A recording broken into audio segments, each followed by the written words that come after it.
Thanks, Chris. And welcome everyone to our final installment in our Dykema Drives 2025 webinar series. To those who've been with us all year, thank you for coming back. And those who are new, we hope you join us next year.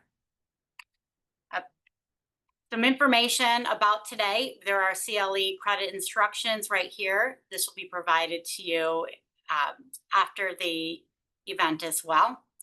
If you have any questions, please feel free to follow up with Dante afterwards. There is a question and answer box. However, we do have 120 attendees today and quite a bit of content. So it's very likely that those questions will not be answered real time, but we do want to hear them. For those of you who are not familiar with Dykema's Automotive Industry Group, we have 140 attorneys plus government policy professionals throughout the country. We support all areas in all practice of law touching the automotive industry. If you signed up for this webinar, it's likely that in a month or so, you'll be getting an invitation to complete a survey that will become the basis for our 4th annual Automotive Trends Report. It is very short. It is a 5-minute survey. And if you have time, we would appreciate if you would quickly answer and send it to your colleagues, both in-house legal and throughout the business. And for today's speaker, again, I'm Laura Baucus. I'm the director of Dykema's Automotive Industry Group, and I'm joined here today with Dante Stella. For those who don't know Dante, he's the co-chair of our Data Privacy Group and Cybersecurity Group. And whenever Dante gives a presentation along with Michelle on this topic, it is always one of our better attended presentations because this is top of mind and ever changing in our industry. Dante is accompanied today by Michelle Mayfield. Michelle is an associate in our Detroit office, also focusing on data privacy and cybersecurity in the automotive and other industries. And with that, Dante will take it away. Hi there. Because this is the finale for the Dykema Drive season, we're going to be moving pretty quickly because we still have to get a few more jump scares in before the end of the calendar year. So today we're going to do 4 things. We're going to visit some of the more interesting security incidents of 2025 to date, at least as they relate to mobility companies. We're going to talk about some key litigation and regulatory developments and where public sentiment is going. And after that, we'll visit a few emerging areas of potential legal complexity, shall we say. And then finally, we'll introduce some key concepts of privacy by design, which in short is moving the privacy analysis further up in the development process so that it's not a question of retrofitting privacy policies and procedures after a product is out. So for the beginning of our presentation, we will put on the usual popular and horrifying range of things that's happening in transportation with cybersecurity. The big one this year has been Jaguar Land Rover, who has had not one, but 2 separate cyber incidents that merged into one really large, unpleasant situation. So earlier in the year, there was an attack using Jira credentials by Hellcat, no relationship to the Dodge product, by the way. And then a second attack by the Scattered Lapsus Hunters group, which is a very rare coalition of threat groups. And it's basically taken the entire company down. They've been losing close to $100 million a week. The estimates for the impact to the UK economy is starting to look like $2.5 billion. And it's affecting a significant amount of the UK's net exports and is requiring government intervention. I think that these numbers may or may not be completely accurate, but I think that the consensus is, at least in the media reporting, that this is probably the largest event that's happened in the industry this year. And with that, I'll let Michelle tell you about some of the other exciting events. Yeah, so there's still other different cyber attacks and things. So it isn't just limited to the United Kingdom. Stellantis suffered a cybersecurity incident in September of 2025. So what would take place is that there would be voice phishing incidents. So you would have threat actors who would contact the call centers pretending to be IT support. So they would threaten to be IT support. They would, pretend to be those individuals trying to seek information. So you're thinking of information like, credit card numbers, login credentials, those kind of things. So this was a really big cyber attack and included 18 million customer records in this situation. It was definitely something that was flagged by the FBI, especially in regards to the fact that it hit attacks such as Salesforce, Palo Alto, Cloudflare, other kind of third parties. Then you also have others in September. September was a hot month for cyber attacks. I don't know why September, was a big month for cyber attacks. So Bridgestone, the tire maker, they experienced a cyber attack that impacted manufacturing in South Carolina and Quebec. It was reported days after the Jaguar incident, so it might not have gotten as much coverage, but it was thought to be contained, which is probably why it wasn't covered as much in the news. And then you also have the GitHub token. So you have threat actors that stole over 3,000 secrets and supply chain attacks. So this had risk for Trojan release packages and other kinds of key impacts to the automotive supply chain. Then you have some attacks earlier this year that affected other companies. So first you have Scania, which is a Swedish truck and bus manufacturer. So they had an attack May 28th of 2025. So there was data spotted on the dark web by Hensey. So it allegedly contained insurance claim information. So it was the external service provider's credentials to the systems were grabbed by threat actors and info stealers in this situation. Then you also had impacts to attacks that happened at Nissan. So the Keelan Group targeted the Tokyo subsidiary in the situation, taking 4 terabytes of data, which is a lot of information, addressing proprietary assets, 3D vehicle design models, information, financial documents, a lot of proprietary trade secret business information in this situation. So a really big attack and, a lot of really sensitive business data that was taken in this situation. And then Nissan also was targeted in Australia. So there were different Sonic Wall Group targets that took place mid-July in their Australia portion as well. And then, with all these attacks, there's always the question of what can be done to address these attacks. How can these kind of issues be addressed or seen or solved? So you have Pwn to Own Automotive, which is a very, technical, prestigious, hacking competition.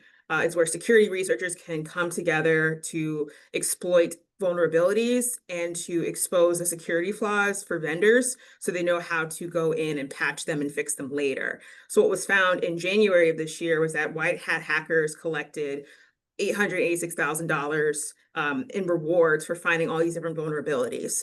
So the items that were attacked during this competition included things such as electric vehicle charges, infotainment systems, anything that's involved with a connected vehicle, those things were addressed. And so it's just showing that even with all the increase in technology, there's just so many different ways and vulnerabilities, that are involved in vehicles and connected vehicles moving forward in that sense. And so it's just continuing to go. And this is just a continuation of other competitions, including the one in January, where you had over $1 million in prizes for catching 49 bugs in vehicle systems and 2 in charges. So as the world becomes interconnected and put together, there are more things moving forward in this sense. And then there's just more going on outside of the data privacy incidents. There's more repercussions in the litigation and public relations space. So one of the biggest legal trends or things to look out for is the status of consumer vehicle driving data litigation. So last year, about March of 2024, it was revealed that a large OEM was collecting a lot of data information. So think of GPS locations, all that kind of stuff from driver information, and then selling them to third parties like insurance companies, which led to insurance rates for consumers increasing. So a lot of class actions have been filed, which has now been consolidated to up to 40 class actions in the Northern District of Georgia. And so with these matters, the plaintiffs are alleging that, the data was taken from the telematics vendor to selling it to third parties, that the data address driver behavior. So if drivers, accelerated really fast or had to stomp on the brakes, very abruptly, things like that were taken, from the data and then given to, these other companies, and then their insurance rates went up and things like that. So there are a lot of different claims that the plaintiffs are making. Defendants, on the other hand, are saying that they were, the intended recipients, that the data itself was publicly observable because it's in a public location, and they're claiming that there's no privacy right that's being violated in these matters. And so at this stage of the litigation, motions to dismiss were argued September 5th of 2025. So there's no ruling yet, so it's unclear if these cases will move forward, but there are key aspects or things for us to keep in mind as we monitor the cases moving forward. So a lot of these cases address different, federal and state wiretap claims. So key questions include whether, if you're operating a vehicle and there's, and you're using like your Bluetooth communication or any kind of connected communication that way, is there going to be content? Is that content that, what is actually said or done in the car? Is that something that is content under a federal wiretap law? Is that something that would be considered, something that you would receive as it's happening contemporaneously? Are there any party exceptions? So when you have wiretap laws, is it, if there's a one-party consent rule, is it permitted to record that information if one party, is aware of it or consents to recording in that sense? So these are just ongoing questions. You have issues and questions with the Stored Communications Act as far as, the use of telematics control units. So things like Wi-Fi, Bluetooth, real-time GPS, figuring out if driving data is considered to be an electronic storage, are there any exceptions that apply? You also have the impact of the Computer Fraud and Abuse Act. So just distinguishing when, information or technology is authorized versus when it's not, the liabilities that are tied to that as well. So those are just key claims. And then even state claims as well. So a lot of times, plaintiffs' counsel will encourage their clients to bring suits that address both federal and state claims. So then if you're bringing these kind of, claims to court, would a state claim be preempted by a federal claim like the Fair Credit Reporting Act? Are we addressing driver behavior? Are there any disclosures? So really the impact of state and federal claims is something that we're gonna be monitoring as we, as this case moves forward and as other cases come up. And now Dante will talk more about other litigation moving forward. So it's not just the private litigants that are causing a lot of trouble for people in the transportation space. It's also state AGs. And we have two in particular from the two largest states in the United States. We've got Ken Paxton in Texas, who has made it his mission to regulate the transportation industry.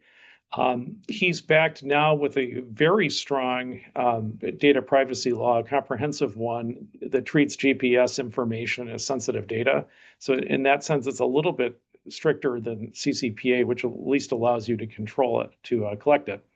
He sued General Motors in August of 2024, became part of the complex of suits in the MDL. In January of 2025, he expanded the scope of this investigation to other OEMs.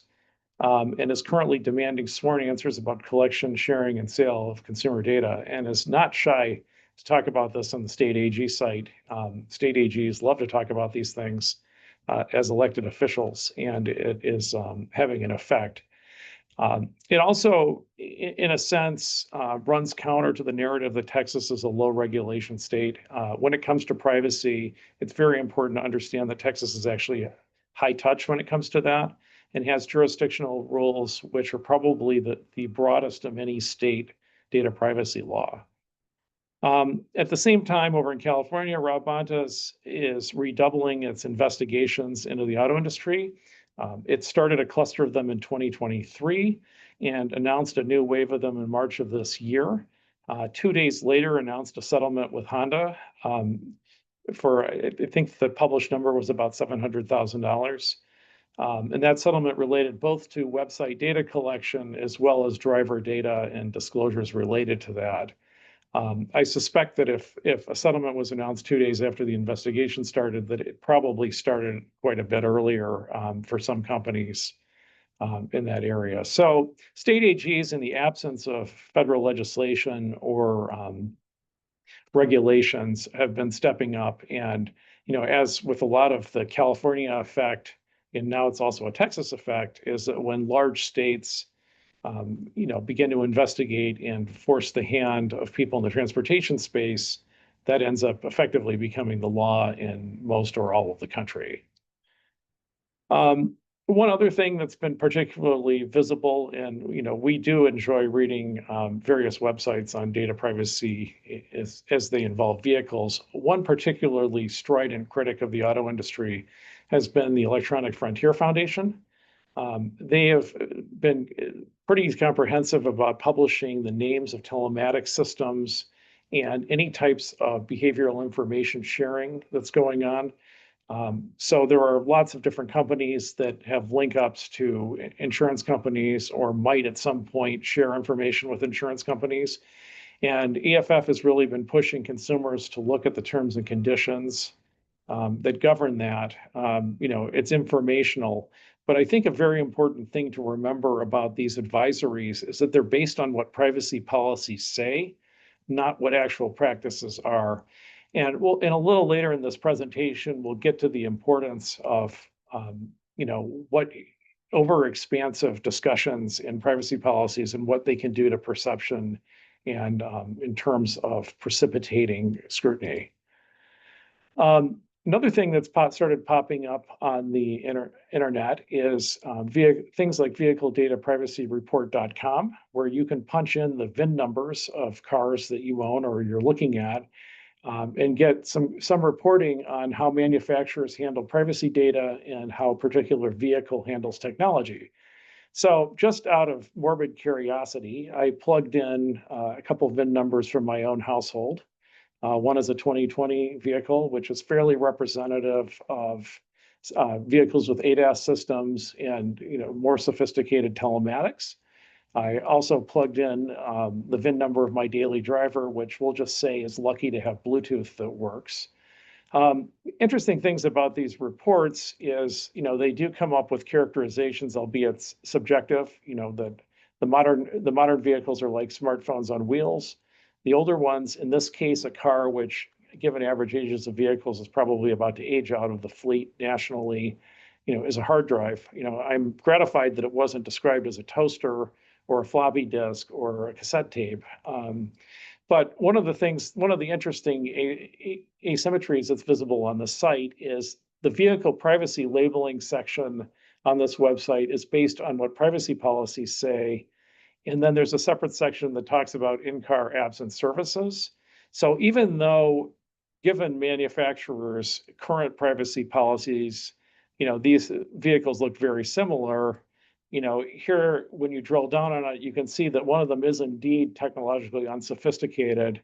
And the other one, does have capability for advanced telematics and two-way communications. So this is something that's out there. We're not saying that this is accurate. In fact, I think a lot of it is based on subjective considerations, but these are the types of tools that consumer advocates are using to look at your privacy policies and your actual vehicle capabilities. So it's just something to be aware of. Media and social media narratives are also something that, if you pay attention to what people say about vehicle privacy on platforms like Twitter or Threads, you start to see a lot of common messages. It's hard to say whether, this is a representative sample because the algorithm, right? But what you're starting to see, and this has been going on for a couple of years, but it's ramping up, is alarm over the breadth of some of the privacy terms that manufacturers are putting out. So, one of the things that the Electronic Frontier Foundation flagged, for example, is that there are privacy policies that are so broad that they discuss, we could be collecting information on your sexual preferences, your religious beliefs, or any other number of categories that, not just in a common sense freak people out, but also in terms of data privacy laws, trigger additional protections. So there's a lot of literal reading of this, that when you put in your policy that you may do this, or you put it in there for protective reasons, that people do interpret it as you are collecting it. The second theme that comes up is that people are being tricked into agreeing to data sharing. This is the essence of the MDL as far as it relates to consumer protection laws.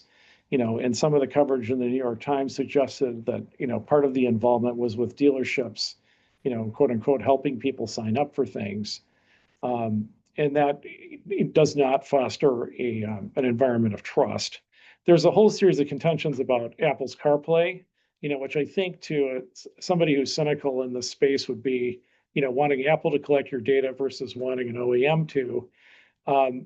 But consumers seem to be less focused on the safety implications of having third-party interfaces in cars, more focused on what they perceive to be clunky OEM systems for infotainment, and also a perception that everyone's trying to monetize everything. And I guess the last point, which I think we all know by now, is that no one ever wants to pay a subscription fee for features ever. And like I said, take this with a grain of salt, but I mean, this is highly prevalent messaging. There is no one defending vehicle manufacturers or service providers. And so, sometimes this loud voice is the only voice. And with that, I'm going to turn this over to Michelle, who will tell you about a couple of key regulatory developments, that may change your mind about how you approach things. All right, so one key regulatory development that just happened this past month, or probably over 37 days ago, was the expiration of CISA. So CISA is the Cybersecurity Information Sharing Act. It's a 10-year law that was first enacted in 2015. So it expired when the government shut down on September 30th, 2025. So there were parties that were trying to renew this particular measure, but it just was not able to move forward across the finish line. The status is uncertain, but it had a lot of benefits, especially for businesses. So it was a way for businesses to share with the government information about data and different events. So if there were any kind of security information or cybersecurity threat indicators, those would be shared with the government without any kind of issues regarding liability to the businesses. So it were allowed the sharing of information without having to release PII or personally identifiable information. There is no antitrust immunity. So for those that practice in that space, it's typically considered to be collusion or anti-competitive behavior for businesses to share information with other businesses. So in this sense, since you'd have businesses in similar fields sharing what's going on with the data privacy sector, there would be no penalty for them for doing so, especially considering they would be competitors. And there was usually immunity from sharing that information. So that would mean that there would be immunity from lawsuits for sharing information on the cyber indicators with the government. And then I think a key, provision would be the protection for privilege and trade secret information. So that was clear as far as making sure that, any kind of information like that, that's, privileged, trade secret, the commercial proprietary information, that stuff would be protected for the businesses sharing that information, and along with, FOIA exceptions regarding the tactics and techniques that were used by these companies in that respect. And on top of that, there's still no national data privacy law in the United States. So not for lack of trying. So Congress has tried to create a national data privacy law so many times. They first began with a really good effort in the American Data Privacy and Protection Act in early 2021 and 2022. So this one actually got through committee. So anyone that follows, Congress, a bill getting through committee is no small feat. It was held up, though, by Senator Maria Cantwell and the California congressional delegation. So a lot of times there's a lot of conflict because California has laws that allow, stronger protections for consumers, whereas, more conservative members of Congress want to preempt those stronger laws in a national bill. So because of that, those opposing interests, there's usually all this dialogue on what's to move forward with that. So despite the fact that that bill did go through, on the House side, it did not move forward and it was stalled in 2022. So they tried again with the American Privacy Rights Act in 2023 and 2024. This time, the bill was introduced by the more liberal wing through Senator Maria Cantwell. There's still discussions on preemption, and there were different drafts. The main issue or concern is a private right of action, which is the ability of the consumers themselves to bring lawsuits instead of having enforcement strictly through the attorneys general. And that didn't make it through even the first markup. So it didn't even get to be marked up in order to go into committee. So that just got, dead on arrival, essentially. And so, the key fights or issues are just, what's the baseline for this type of bill? Are we going to include more of a liberal approach like California, or have, more of an approach like other states that have more enforcement through the, attorney general? Private right of action is usually the main, and enforcement is usually the main concern with these type of bills. And so It depends right now. Some states have private right of action, some states don't. So it just depends on what's going to take place moving forward. Based on where we are now, there's several different automotive related privacy laws in the state level. So there's just a hodgepodge of different things that are taking place. So that means there's a lot to monitor for companies in the automotive space. So a lot of times states will kind of start from the beginning with the deceptive business practice laws. So these are typically mirrored off of the Federal Trade Commission's Section 5, which is the unfair deceptive trade practices. So these are anything that typically is considered to be misleading to consumers. So think of like false advertising, selling counterfeit goods, those type of things. Most states have these laws, and because of that, there's usually some sort of private right of action that allows for class actions where consumers can sue directly without having to rely on the Attorney General to bring a case themselves. However, a lot of times Attorney Generals do bring claims, such as you might have claims coming from both, the private sector and the public sector as well. And so I guess a key case is this Chico versus General Motors, which is one of the cases that really started, the push against, telematics and the selling of, driver and vehicle data, with third parties. So it was just a key case that really started, included violations of both state, and federal laws. And that's just usually the typical version of that. And so now I think Dante can cover more different examples of different laws moving forward. Hi there. So in terms of the state data privacy laws, as you probably are painfully aware, we're up to 19 that have comprehensive data privacy laws, as it relates, especially to the transportation sector. There are implications for GPS in all of these as sensitive or special categories of data that in California require an opt-in for sharing, and in every other state require an opt-in for processing.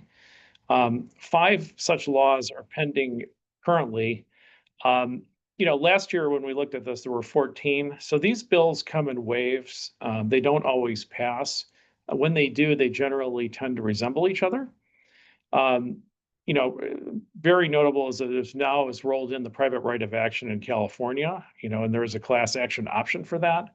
And class actions are particularly terrifying in mass production environments like transportation, because you might have hundreds of thousands of the same vehicle with exactly the same system and same software deployed at any one time. So from a class certification standpoint, those can be somewhat nightmarish. All of these laws cover wide swaths of personal information. So essentially anything that is reasonably capable of identifying an individual. And as I mentioned, the geolocation data typically fits into, which is critical for telematics and critical for a lot of on-the-road uses, is in a special category that has even more regulation. In terms of automotive implications, these laws are clearly not written around the transportation sector. I don't think that, given the fact that a lot of them are based on GDPR, that was really a consideration as much as online advertising and activity. So there are a lot of question marks with the state laws as they might relate to, say, passengers in a vehicle. What is required for opt-outs? In California, for example, that's very well defined for websites. There are hundreds of pages of regulations that describe what your website is supposed to look like. And then the last part is that there are blurry lines between information related to cars and information related to people. And when you drill down on it, many states are in the business of trafficking in vehicle registration information, which would link a particular person to a particular vehicle. So these are the types of questions that are going to play out as huge question marks for the next few years. And I think that a lot of this is just going to get hammered into shape the hard way through litigation. The next category is that also touches on cars, and this is almost a 50-state issue, is stalking laws. Every state has some type of regulation on the use of tracking devices. The usual outs for that is when tracking is authorized by the owner of a vehicle, or there is no legitimate purpose for doing it. So you either have one of two types of exceptions, but in essence, it operates that permission is essentially required to track. And there's been some class litigation on that that's of interest to this industry, particularly because you could see how AirTags, for example, which is a portable tracking device that often travels with people in vehicles, can become the subject of stalking law violation accusations. The same thing with Tile. The Ireland Gordy case has an interesting aspect, which is that the partnership between Tile and Amazon, in essence, transmitting to a third party, vastly multiplied the irritation that the consumer had with the product. And we'll talk a bit about third-party collection of data through, products that you might be producing or selling. Video surveillance and wiretapping, I always loved the old 1980s era cassettes, is another area that intersects the transportation industry because they're designed around invasions of privacy. And in general, whether it's by statute or common law, or in California by the Constitution, people have certain expectations of privacy, particularly on private property. And in terms of audio and video recording, particularly if it's in a protected private setting or it's audio, some parties' consent is required. And as Michelle alluded to, it's either first party or all party consent. One of the areas where this has popped up in the transportation space is in the Mullally case.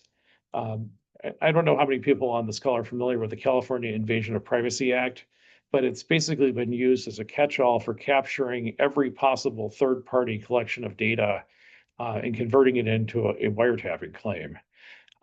These have a 1-year statute of limitations, but if you're familiar with the litigation, spawn what feel like thousands of class action lawsuits.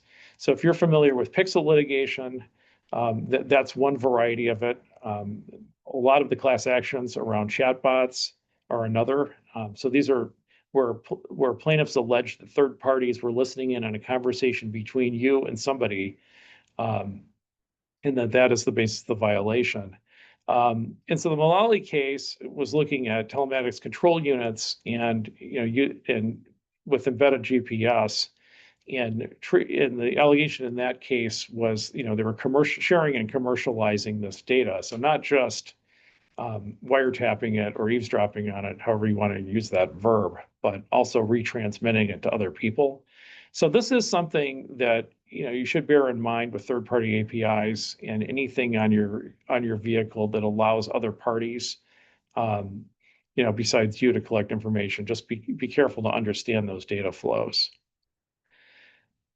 We have the ever popular Stored Communications Act. So, this both has a private right of action, class action potential, criminal liability, you name it, it can cause a problem. And it applies to communication services. And whether this applies to you or not really depends on whether you are a communication service or remote computing. And this is very fact specific to what product, or system you're designing or operating. But in essence, the Stored Communication Act is what prevents people in civil litigation from sending a subpoena to Facebook to get all of your posts. So it requires a warrant or a court order to obtain the contents of electronic communications. And when we say court order, not a simple civil subpoena, but a criminal one. And if you're in civil litigation, what this leads to is if you're suing somebody and you want their social media, you have to ask them for it first. The Stored Communications Act has some application in telematics, because there are lots and lots of communications that are being passed and forth via telematic systems, particularly ones that I would say are more like valet services. And a lot of these analyses depend on exactly who's talking to who. And it's, in terms of that application, there are some questions that may be resolved by the driver tracking MDL, which are going to define where this can and can't be applied, which, like a lot of things in the privacy space, could be a victory in one area and a complication in another. And with that, I'm going to hand this over to Michelle, who will tell you about the biometrics aspect. Yeah, so biometrics is becoming one of the lead areas of, increasing changes in the data privacy space. So biometrics is typically, collecting information, usually identifying information from individuals. So think, your fingerprints, your voice, facial recognition. Illinois is really the main state or the leading state in the biometric law, as far as, regulating the use of the data, how it's collected, processed, or stored. Oftentimes it's used in an employment context, but that means it can also be used, for individuals clocking in and out of work, or in the automotive industry, it might be used for individuals or, as they're driving or on the road. So that's definitely a big thing. Informed consent is definitely one of the big aspects of BIPA. It's the idea that you have to provide, actual consent in order to collect that information.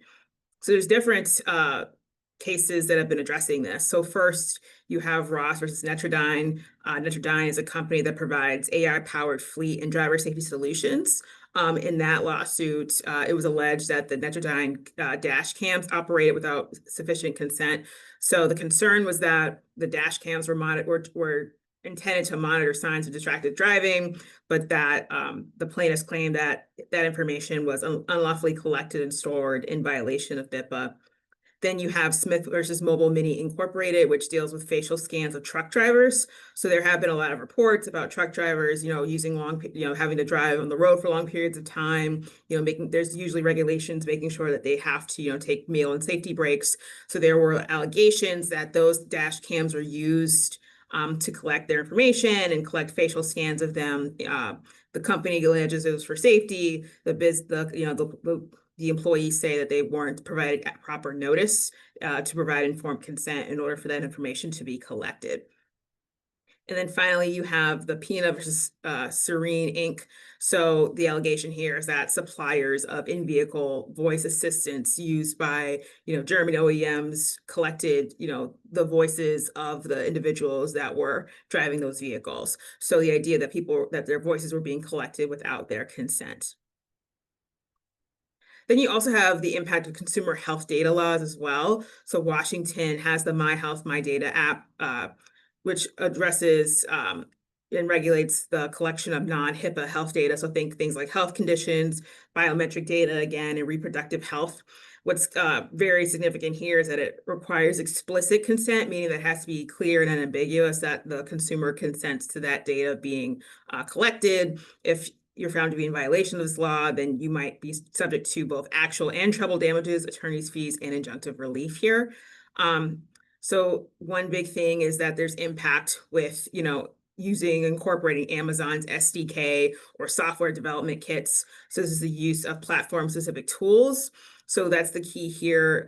So in this case, the Maxwell versus Amazon.com, the problem or concern was the allegation surrounding the use of location data to track the location, direction, and speed of full time through the mobile apps.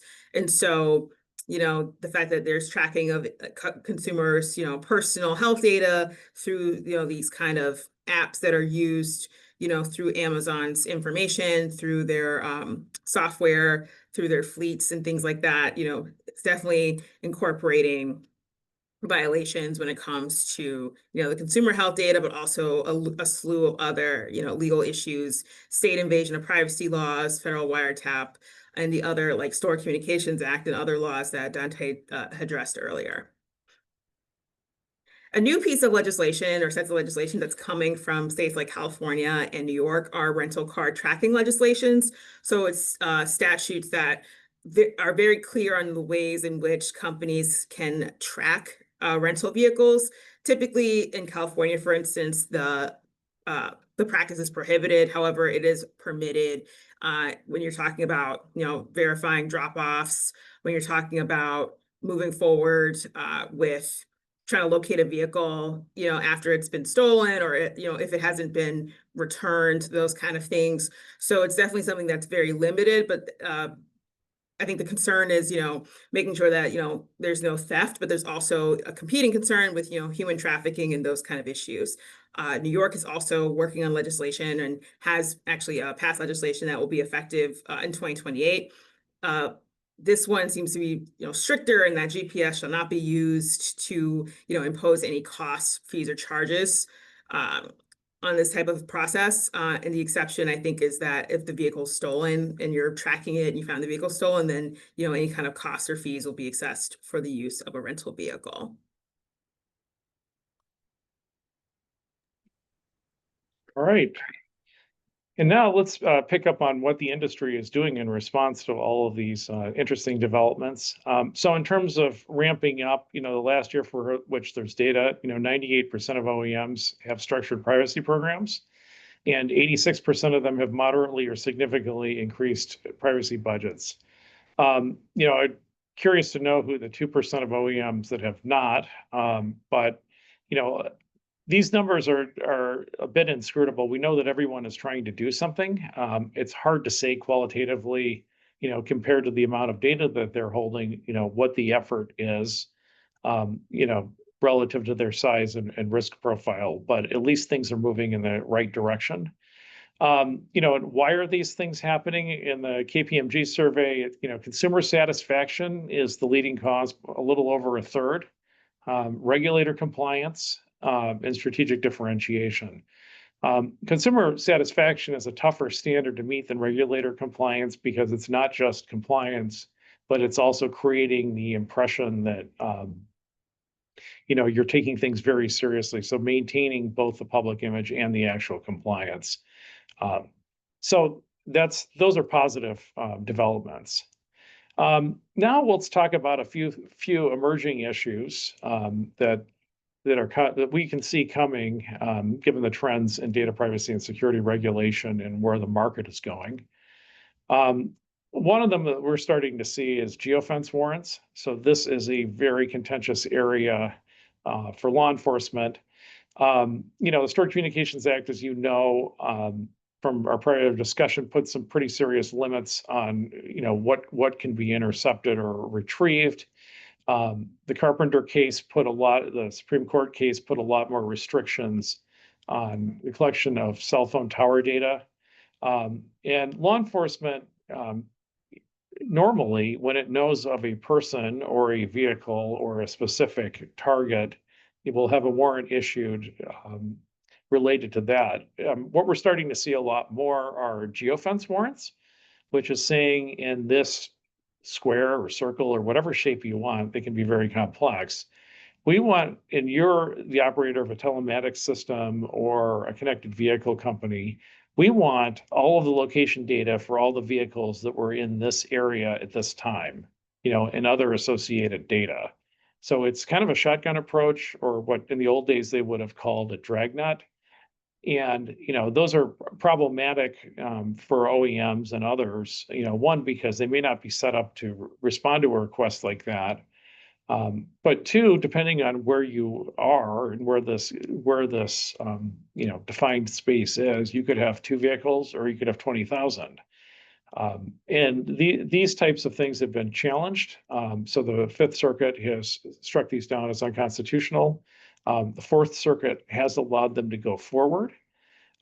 There's a petition for cert to the Supreme Court to resolve this conflict. So the circuit split. I think that one thing that this suggests for the industry is stronger data governance. Don't hold this stuff for longer than you need to, unless you want to be answering law enforcement requests. And that is a hazard of connected vehicles in general, is that if there's a perception that you have data, people will ask for it. So, I mean, we've handled situations where there have been requests.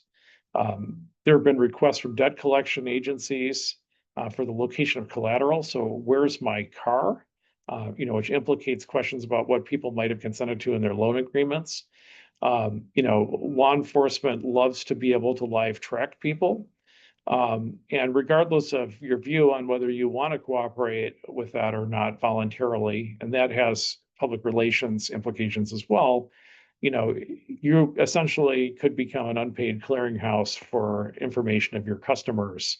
So it's kind of like being pressed into service or drafted into being part of law enforcement. So that's something to consider. And having less data around, reduces the temptation for people to ask you for it. The next area we see some potential clash coming is in the non-discrimination provisions in data privacy laws. So a key feature of state consumer data privacy laws is the non-discrimination principle, which is that a seller of goods or services cannot discriminate against a consumer for exercising their privacy rights. And we'll talk about the exception to that. But that sets a presumption that whoever is doing the selling, needs to be able to link the activities or the services that they're selling to the data that's being collected and shared. And one of the things that we noted is that by 2030, the projection from McKinsey is that 95% of all vehicles will be connected.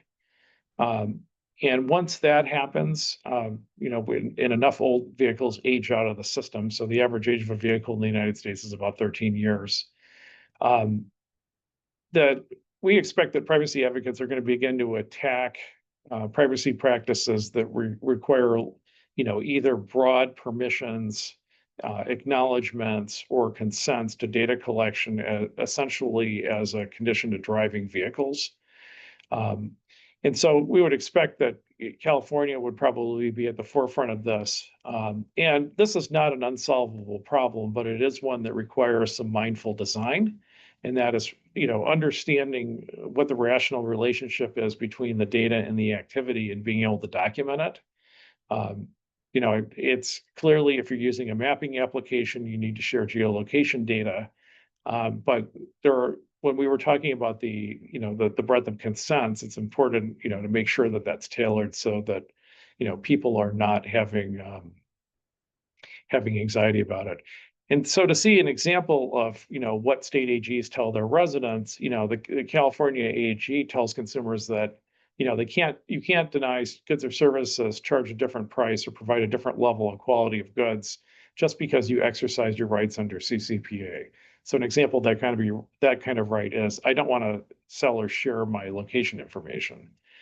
But they go on to say that if you refuse to provide your personal information to a business, and that information is necessary to provide you with goods or services, they acknowledge that that would be an exception. And we think that, the solution here is just to be able to document, what is necessary to what, so that if someone takes you to task, on the breadth of your practices or your policies, that, you have an answer for that.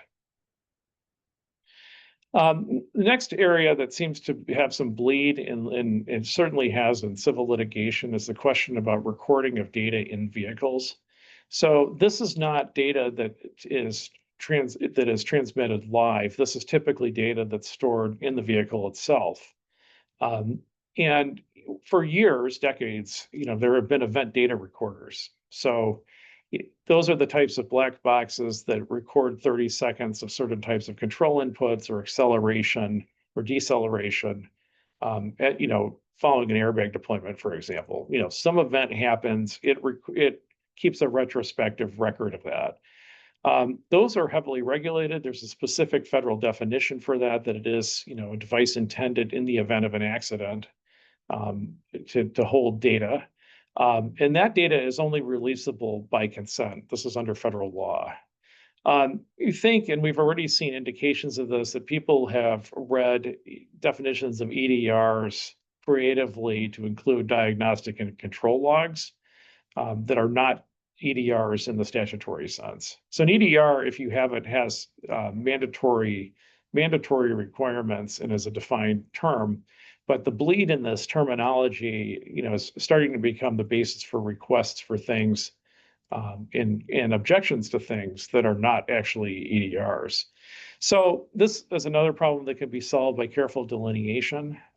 You don't want to have someone pull into a dealership and download the diagnostic history of a car, or including, where its controls might have been pointed at a certain time from something that's not an EDR, and then come up against an accusation that you've improperly collected that.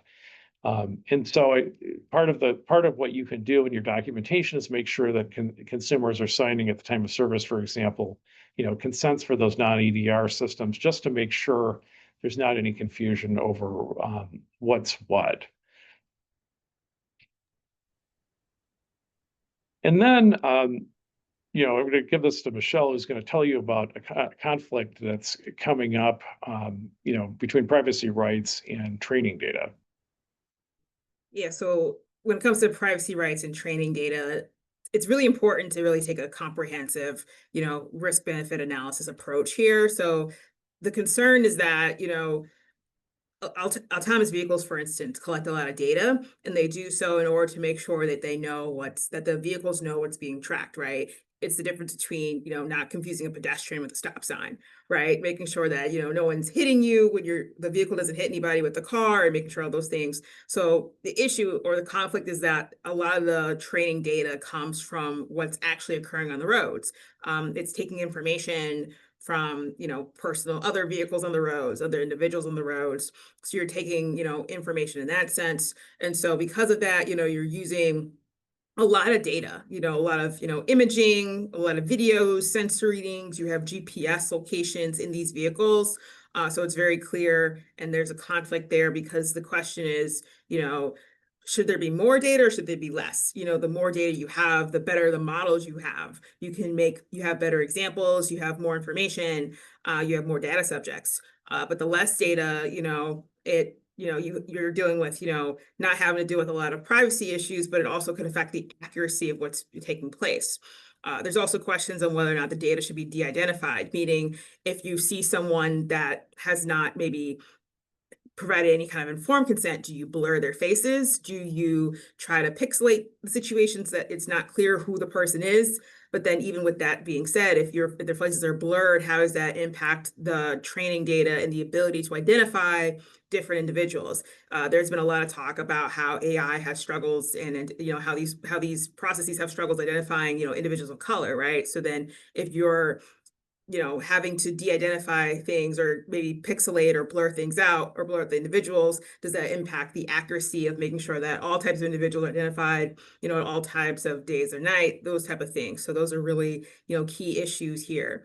And then you also have key concerns when it comes to whether or not, if you're in a public place, is there, an expectation of privacy or is there not?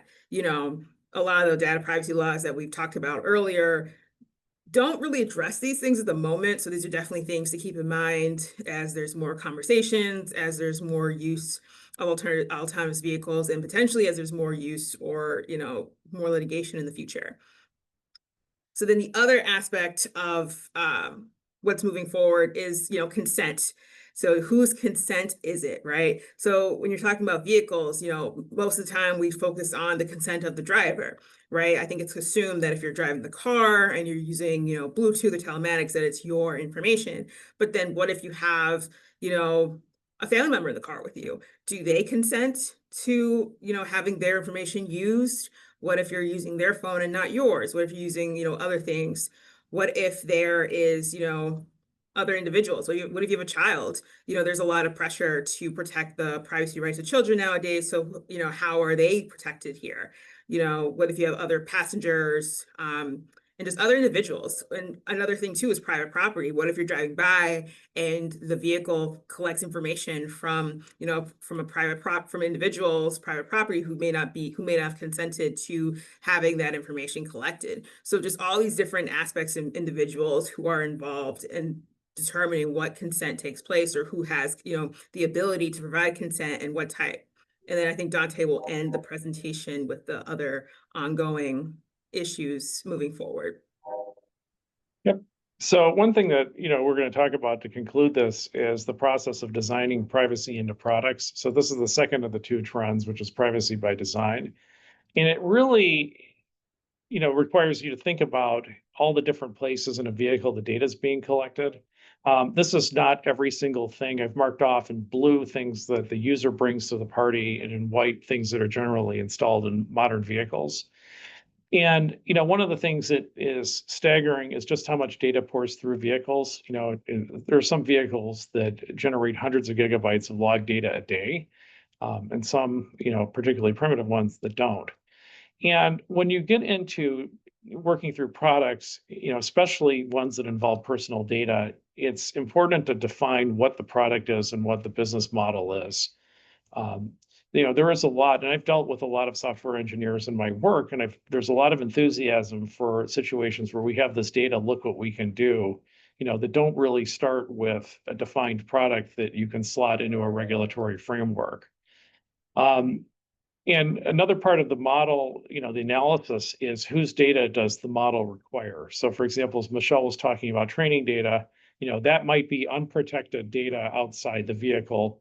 It might be facial recognition software picking up the driver's expressions or attentiveness. Are we plugging in third-party APIs and connections, or other parties in there collecting data on our platform? And when we're thinking through what this is generating, what are governments and third parties going to try to obtain? So this was the whole law enforcement debt collection aspect. Another crucial consideration is where identifiable data will be processed. So there were really two speed bumps in data privacy. One is when you collect something, I should say three, you initially collect data. The second one is when you transmit it to a third party for processing, and the third one is if you commercialize it. And so where identifiable data will be processed is important because the more it's done in the vehicle, the less of an argument it is that you are collecting or doing anything with a customer's personal data. That's when it's identifiable.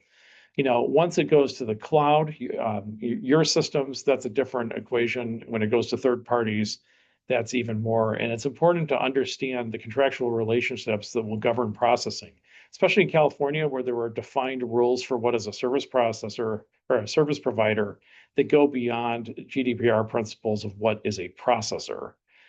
That's something to be careful of. And then finally, ultimately, what is the position on who owns the data? Is this like an EDR where the owner owns it, of the vehicle?